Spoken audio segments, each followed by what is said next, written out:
ауырған кезде аналық емді жейтінмін.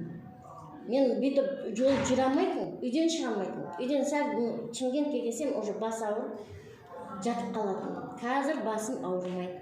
Осы өнімдердің арқасы. Мен әлі тоқтатып жатқан жоқпын. Витамин ішіп жатырмын, энергия күшті. Мысалға, келініңіздің жаңа балаңыз келініңіздің результатын айтсаңыз. Мен келдім де қазір босанайын деп отыр. Больницаға алып кетті. Келінім енді баланы екеуіне бірдей ішкіздірдім. Мынау морской тониктің 3-еуін ішті. Сосын кейін паразиттікін ішкіздірдім. Мынау жүректікін ішкіздірдім, мұны паразиттікін. Сосын шайды үзген жоқпын. Шай ішіңдер, әлі де ішіп жатыр.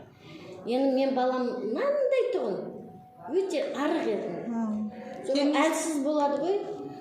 Мысалға күш береді. Керемет күш береді ғой витамин. Даже шайдың өзі көп ауруға ем ғой. Мысалға қазір ішкен кезде қанша уақытта көтерді келініңіз? Мынау 3-еуін тауысты. Мынаның 2-еуін тауысты, мынаның 2-еуін тауысты. Уже 4-шісін ішіп жатқан кезде көтерді ғой. Сонда 2 ай ішті ғой, почти. 2 айдың ішінде? Екеуі бірдей ішіп жүр? Бірдей, екеуі. Балама да, оған да. Балам кәдімгідей маған ашуланып, сенбейді да. Сенбегеннен кейін жаңа бұл кісіні көтеріп ішіп кетті ғой, бір ұрыссам. Ішші, сен денсаулығыңды ойлап жатырмын мен.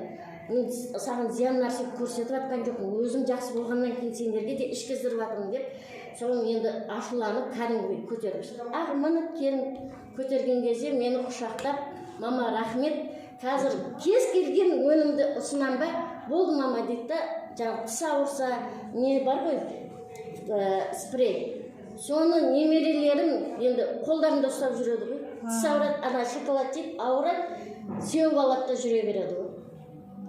Жақсы, тамақ ауырғанға да жақсы. Енді өнімдеріне сөз жоқ.